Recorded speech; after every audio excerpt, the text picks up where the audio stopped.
What's up mga idol? Dito tayo nga idol sa ating Indian mango. Wow, puno-puno ng bunga. Yes idol oh. Oh, kita mo lang, kinagatan natin guys. Almusal natin.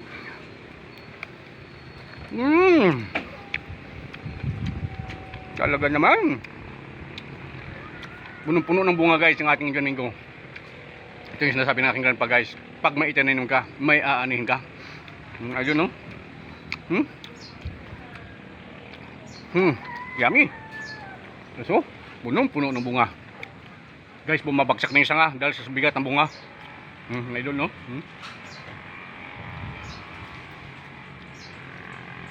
Yan, gamitin natin ngayon. Tiktig natin dito sa balancing. Dito naman mga lodi. Yan. Yung mga lodi, oh. Wow! Kita mo lang yan. Babagsakan sa pandaming guys. Wow! Kadami. Daming bunga guys, kabigat. Sa bigat ng bunga guys, yung sanga bumabagsak. Yan sige no. Patay ngayon ito guys. Sige no. Yung mga teknik natin ngayon guys. Balancing teknik. Yan mga idol. Talaga naman. Ito yung mga teknik natin mga idol. Wow. Yung mga idol oh. Kadaming bunga. Talaga naman idol. Sa sobrang tamis idol. Yan. Sa sobrang tamis idol. Pati mga langgam. Yan. Tumitikim na rin. Yan. Yan. Masarap idol. Oh. Talaga naman. Guys.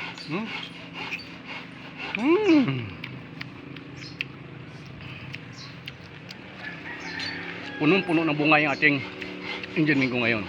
Magiging doon apple. At puntahan din natin yung ibang tanim natin guys. Mga teknik natin guys no. Sabi nila is bibihira ang ganitong klaseng teknik. Alam mo guys kung paano magtanim ng Indian mango. Guys, binungkal ko ito hanggang tuhod. At nilagyan ko siya ng compost sa lalim. Guys no.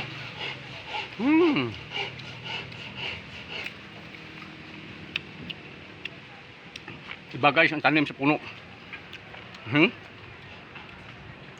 Minito siya. Iba ang tamis na talagang galing sa puno. Tingnan mo mga sanga natin guys. Sanga ng ating Indian mango guys. Bumabagsak. Lumuyuko na sa sobrang bigat. Yan sa guys. Kaway-kaway naman dyan. Yan guys mga teknik natin ngayon. Sa ating Indian mango. Yan sa guys no. Yan guys. Yung mga teknik natin guys na sa pagpalago o sa pagpataba ng ating Indian mango guys no. Wow, kadami guys. Puno na ng bunga. Yan ang ating Indian mango guys no. Ibang klase guys no. Bumabagsak ng sanga dahil sa bigat ng ating sa sobrang daming bunga guys no. Ngalduli, kaway naman dyan. Sige no, kung paano palaguin ang Indian mango at kung paano i-market guys na huwag na siya tumasak. Tuloy guys, i-share ko sa inyo kung paano ba ibang teknik pa na paano palaguin ang Indian mango at paano din siya guys na hindi na lumaki. Kumaga hindi na sa tataas pa ng gusto.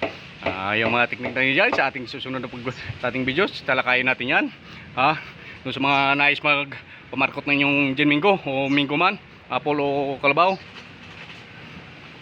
maaari nyo ako kontakin. Bigyan ko kayo ng techniques kung paano nyo pabungahin yung mangga. So guys no, ito guys ang kinabuhay namin sa province namin guys. Halos linggo-linggo basta tagbunga ng mangga na kami ay nag-harvest na sa kusako. Ayan so guys no, ito guys mga technique kung paano mo palaguin at pabungahin ng marami ang inyong Indian mango.